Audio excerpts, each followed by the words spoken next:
જીવનમાં દરેક વ્યક્તિને અલગ અલગ પ્રકારના શોખ હોય છે. જેમ કે કોઈને સાહિત્યનો શોખ હોય છે, કોઈને સંગીતનો શોખ હોય છે, કોઈને ચિત્રકલાનો શોખ હોય છે, તો અથવા કોઈને રમતગમતનો શોખ હોય છે. આજે જોગાનું જોગ આજે માન્ય શ્રી જીવરામભાઈ ઠક્કર કે જેમને સાહિત્ય ક્ષેત્રે ખૂબ જ ઉમદા કામ કર્યું છે, આજે એમને રૂબરૂ મુલાકાત કરવા માટેનો આજે મને એક શુભ અવસર મળ્યો છે.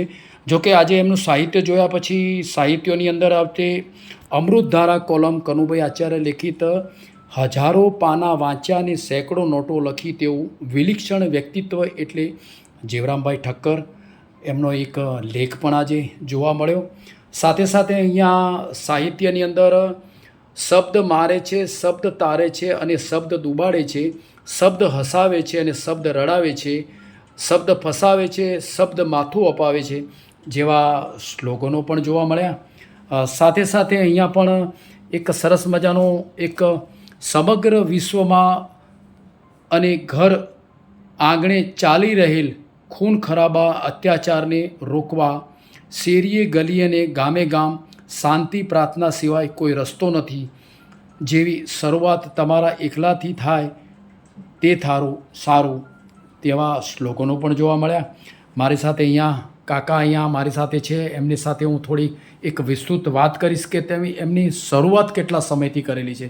કાકાજી, આપને જે લખવાની જે શરૂઆત કરી છે કેટલા સમયથી કરેલી છે? વિક્રમ સંવત 2052.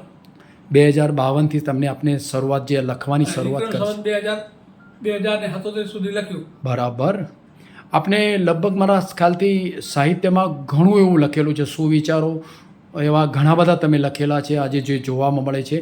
લગભગ તમારા જે રાઇટિંગ જે લખેલા જે અક્ષરો છે એ સ્કેચ પેન અને બોલ પેનના માધ્યમથી ઘણું બધું આપે લખેલું છે. આ જે લખેલું છે જે સાહિત્ય છે આપે લખ્યા પછી આપે આ જે સાહિત્યનો ઉપયોગ કેવી રીતે કર્યો છે? એ સુવાક્યો બધા લગાયા દરેક ગામે. ધાનેરા લગાયા 2 વખત, બાબર લગાયા 3 વખત, પાટણ લગાયા, રાધનપુર લગાયા, પછી ડીસા લગાયા, ધીમા લગાયા. દરેક ગામે સુવાક્યો હા, આપણે જાતે જ એમની દુકાનો પર આપણે જાતે જ લગાવેલા છે.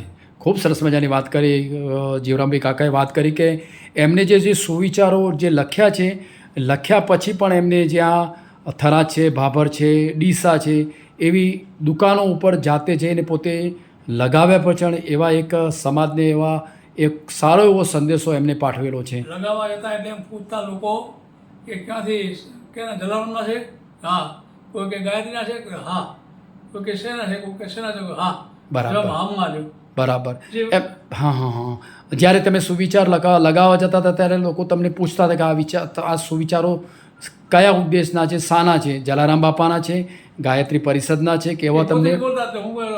બરાબર બરાબર. બહુ સરસ મજાની વાત કરી એમને. જ્યારે પોતે જાતે સુવિચારો લગાવે છે અને લોકોને પણ એમને લગાવ્યા પછી એમને વાંચન પણ કરાવ્યું છે. એમના સુવિચારો જોઈ લોકોએ ખૂબ આનંદની લાગણી પણ વ્યક્ત કરી છે. જોકે વિશિષ્ટ આજે ઘણું બધું આજે એમનું સાહિત્ય જોવા મળ્યું છે. જોયા પછી પણ મને ઘણો બધો આનંદ થયો છે.